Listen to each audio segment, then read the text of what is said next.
은혜의 아침에 오신 성도 여러분, 평안하십니까? 오늘은 시편 13편 말씀 속에서 하나님의 은혜를 묵상하도록 하겠습니다. 시편 13편이 짧지만 우리가 한 번쯤 경험해 보았던 그런 감정, 그리고 앞으로 우리가 또 느끼게 될 감정일 수도 있습니다. 여호와여, 어느 때까지니까? 혹시 하나님이 저를 잊으신 것이 아닙니까? 그런 마음이 드는 그런 상황이겠죠. 다윗이 그렇게 거의 10년 가까이 쫓겨다니면서 다윗은 사실 하나님의 기름 부음을 하나님께 받은 그런 약속을 가지고 있었죠. 그렇지만 사울왕이 계속해서 죽이려고 포위하고 이제 꼼짝달싹 하지 못하는 그런 상황 가운데서 고민하고 있는 상황입니다. 이제 어떻게 해야 될까? 번민하고 마음속에 이걸 어떻게 피해야 될까라는 생각으로 또 이런 상황을 어떻게 돌파해야 할까? 그렇게 마음에 눌려오는 그런 상황 가운데서 이제 이 다윗이 원하는 것은 한 가지입니다. 하나님의 얼굴을 보기를 원하고 있어요. 하나님께서 얼굴을 감추신 것 같은 상황, 예수님이 십자가에서 하나님이 얼굴을 감추신 것 같을 때 고민하셨던 그 고민과 유사한 그런 상황 같죠. 또 우리도 하나님께서 침묵하실 때 지금 이 상황에서 하나님 어떻게 해야 됩니까? 라고 간절히 기도해도 하나님께서 침묵하시는 것 같고 얼굴을 숨기시는 것 같을 때, 그럴 때 주님이 얼굴만 보여주신다면 그것이 아마 3절에 있는 것처럼 여호와 내 하나님이여 나를 생각하사 응답하소서. 나를 생각하사, 이 생각이라고 이렇게 번역을 했는데 나를 자세히 살펴봐 주십시오, 이런 뜻입니다. 내 얼굴을 봐주십시오. 그리고 내 말을 들어주셔서 나를 응답해 주십시오, 이런 뜻인데 정말 그렇게 주님 얼굴 보기를 간절히 원하면서 나의 눈을 밝혀주셔서 아마 내가 혹시 주님의 얼굴을 내 눈이 어두워서 또 내 몸의 상태가 이래서 아니면 내가 쫓겨다니는 가운데 이러다 보니까 주님의 얼굴을 보지 못하는 것은 아닐까. 내 눈을 밝혀주소서. 내가 사망의 잠 가운데 빠져들까 두렵습니다. 그렇게 되지 않도록 해달라고 간절히 기도하면서 또 내가 흔들릴 때 나를 괴롭히는 자들이 기뻐하지 않도록 봐주십시오. 그러니까 하나님을 믿는 자들이 흔들리고 방황할 때 그걸 대적하는 자들이 기뻐하지 않도록 그런 표현을 쓰면서 주님을 의지하고 구원을 바라고 있는 모습입니다.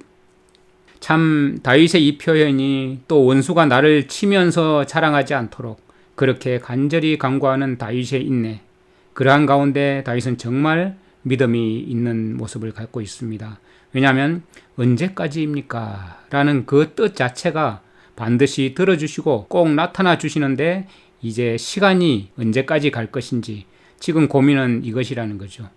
그러니까 하박국 선지자가 하박국서 1장 2절에 여호와여 내가 부르짖어도 주께서 듣지 아니하시니 어느 때까지일까? 내가 강포를 말미암아 외쳐도 주께서 구원하지 아니하시나이다 라고 했을 때 하나님께서 대답을 해주셨잖아요. 이 묵시가 정한 때까지 있나니 그 종말이 속히 이르겠고 결코 거짓되지 아니하리라. 비록 더딜지라도 기다리라. 지체되지 않고 반드시 응하리라 라고 하나님께서 하박국에게 답변하셨던 그 답변이 시편 기자에게도 필요했던 거죠. 그것을 다 알고 있을 거예요, 시편 기자도. 그러나 지금 이제 이 고통이 심해지니까 언제까지일지 호소하는 거죠. 사실 우리가 육신적인 고통, 정신적인 고통, 여러 가지 또 주변에서 조여오는 압박과 우겨싸임을 당하고 있을 때, 그럴 때 외치는 외침인데 그럼에도 하나님을 온전히 신뢰하고 하나님께 부르짖을 수 있는 그 믿음이 있는 겁니다. 그리고 언제나 돌보시고 또 인도해 주실 것이라는 확신 가운데 있는 그 믿음이 있는데 그것이 믿음의 노래가 5절에 보면 나는 오직 주님의 사랑을 의지하였사오니, 이 사랑이 그냥 단순히 러브가 아니라 주님의 헤세드, 자비와 친절이 넘치는 인자하신 약속이 있는 그 사랑을 말하는 것입니다. 그러니까 주님께서 우리를 얼마나 친절히 대하실지를 알고 있어요. 그래서 이제 그 인자하신 주님의 약속에 신실하신 성품을 고백하면서 나의 믿음은 주의 구원을 기뻐하리다. 네, 우리가 항상 고백하는 게 그거죠. 어느 때까지입니까? 라고 하기는 해도 그래도 우리 마음 가운데 주님께서 우리에게 그동안 베풀어 오신 자비와 친절의 그 사랑에 인자하신 성품을 경험했던 그래서 그 가운데 나타나는 신뢰, 확고부동함 이런 게 포함되어 있는 단어가 헤세드인데 주님의 그 헤세드를 신뢰하면서 내 마음이 주님을 기뻐하고 기뻐한다는 건 즐거워한다는 그런 뜻이잖아요. 그러니까 저절로 흥이 나는 거예요. 어떤 의미에서 지금 상황은 아주 극단적으로 어려운 상황인데 이 마음과 성품의 주님을 향한 믿음은 기뻐하고 또 6절에 내가 주를 찬송하겠다 하는 고백, 내게 베푸신 대우해 주신 은덕 그것을 찬송한다는 것이죠. 일반적으로 우리가 하나님을 찬양한다는 단어 자체가 하나님을 높여드립니다 라는 뜻이거든요. 그런데 여기서는 다른 단어 쉬르를 사용하는데 우리가 저절로 어떤 기쁨과 즐거움에 찼을 때 나타나는 우리에게서 흘러나오는 노래를 말하는 거예요. 그냥 저절로 나오는 노래. 언젠가 어떤 성도님이 봉화에 방문을 하셨습니다. 그때 강변을 걸으면서 얼마나 기쁘고 행복하셨는지 막 흥에 겨워서 저절로 하나님께 감사하고 찬양하는 그런 노래를 하시는 모습을 보니까 저도 덩달아서 얼마나 즐거웠는지 제 입에서도 찬양이 나오더라고요. 이렇게 저절로 나오는 노래죠. 그런 노래가 나오는 것은 주님께서 나를 후대하셨기 때문에, 주님께서 나를 선하게 대하셨기 때문에, 나를 대하시는 주님의 인자하심에 대한 기억 때문이죠. 사실 이 시편 기자인 다윗이 지금 현재 주님께서 얼굴을 숨기셨다라고 생각을 했는데 항상 자기 경험 속에서 주님께서 나를 대하실 때 인격적으로 대하시고 얼굴과 얼굴을 마주해서 대하시면서 자비롭고 친절한 사랑으로 만나셨던 그 인자하신 모습이 지금 마음속에 그려지는 거죠. 그러다 보니까 주님의 얼굴을 마치 보고 있는 상황 가운데서 절로 흥에 겨워 노래 부르는 그런 찬양의 노래가 나타나 있는 걸 보면 다윗은 어떤 상황에서도 하나님께서는 응답해 주시겠다는 확고한 믿음이 있어요. 또 주님의 친절과 자비하심과 인자하신 성품을 신뢰하는 확고부동한 믿음이 있고 또 주님께서 나를 항상 어떻게 대하셨는지 나를 후대하셨던 그것에 대한 그런 기쁨이 넘쳐나는 이 노래가 우리의 노래일 거라고 믿습니다. 괴로울 때 주님의 얼굴 보라, 평화의 주님 바라보아라. 세상에서 시달린 친구들아, 위로의 주님 바라보아라. 힘이 없고 내 마음 연약할 때 능력의 주님 바라보아라. 주의 이름 부르는 모든 자는 힘주시고 늘 지켜주시리. 눈을 들어 주를 보라. 내 모든 염려 주께 맡겨라. 슬플 때에 주님의 얼굴 보라. 사랑의 주님 안식 주리라. 하나님이 나의 도움이신지 나의 구원이신지 나와 어떤 관계에 있으신지 하나님께서 지금 나에게 주님의 얼굴을 보여주실 분이신지 우리는 여기에만 관심이 있기 때문에 우리가 늘 고백하는 것은 괴로울 때 주님의 얼굴 보라 이러한 찬양을 드리는 것이죠. 어려울 때 앞뒤가 꽉 막혔을 때 누구에게도 말 못할 때 항상 적극적이고 당연하게 주님의 얼굴을 바라보도록 하는 그런 우리의 기본 마인드가 필요한 것입니다. 그것이 다윗이 가졌던 마음이었죠. 그러나 다윗의 영혼을 근심하게 하고 있는 상황을 토로하고 있는데 이 근심은 히브리어로 차르라는 뜻입니다. 이 단어는 좁다, 협소하다는 것인데요. 사실 하나님께서 제공해 주시는 것과 반대되는 개념이죠. 하나님은 더 넓고 인자하시고 오늘 말씀에도 있지만 우리를 대우해 주시는 분이시기에 그분만을 의지하는 사람을 원수는 계속해서 우리를 몰아넣는 협소한 그런 특성을 가지고 있어요. 원수는 어떻게 해서든 주님의 자녀들을 믿음을 포기 좁게 근심으로 마음이 협소하게 해서 주님의 사랑을 잊어버리고 불신하게 만들려고 하겠죠. 그럴 때 주님의 얼굴을 구하면서 나아가야 합니다.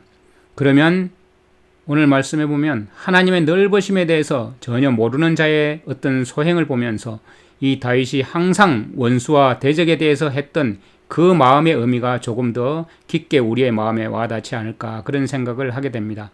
그런 경험들이 하나둘 쌓여가면서 우리의 성품은 그리스도의 성품으로 꼴지어지고 겸손하고 온유한 주님의 정인이 될 것입니다. 다윗을 어릴 때부터 끝까지 지켜주신 하나님, 그 하나님을 우리가 믿고 신뢰하면서 우리의 소원을 알고 계신 우리 주님이 항상 계시다는 사실로 우리는 위안을 삼아야 되겠습니다. 주님께서 언제나 응답해 주시는 분이라는 사실을 우리가 경험적으로 지금까지 경험해 왔기 때문에 이제 우리도 인류의 마지막에 나타날 주님의 그 정인들인 14만 4천인이 부르게 될 그 어린 양의 노래, 경험의 노래, 13편과 같은 그러한 노래가 우리의 노래이길 소망합니다. 주님을 따름으로 우리에게 다가오는 어떠한 극심한 고난도 주님으로 인하여 날마다 기뻐하는 우리가 되도록 합시다. 주님, 어느 때까지인지요? 원수가 우리를 치며 우쭐대며 자랑하기를 어느 때까지 하리이까? 주님, 우리가 혹시 흔들림으로 대적들이 기뻐하며 주님을 조롱할까 두렵습니다. 원수가 우리를 치며 이겼다고 떠들어댈까 두렵습니다. 혹 극심한 어려움 가운데 저희 마음이 종일토록 근심하여 주님의 넓으신 인자하심을 바라보지 못함으로 마음이 협소하고 시야가 좁혀져서 원수가 바라는 대로 우리의 영혼이 사망의 골짜기에 미끄러지지 않게 하여 주시옵소서. 주님, 저희의 눈을 밝히셔서 주님의 얼굴을 보게 하시고 어떤 환경 가운데서도 항상 주님께 나아가서 주님의 인자하심을 의지하며 주님의 구원하심을 기뻐하는 자로 살게 하옵소서. 주님께서 베풀어 오신 인자하심을 인해 오늘도 주님을 찬송합니다. 날마다 때마다 주님의 얼굴만으로 감사하고 노래하는 모든 성도들이 되기를 간절히 바라오며 우리의 모본이요 구속주이시며 아버지의 인자하신 성품을 인간의 눈에 친절하게 보여주신 우리 주 예수 그리스도의 이름으로 기도드립니다. 아멘.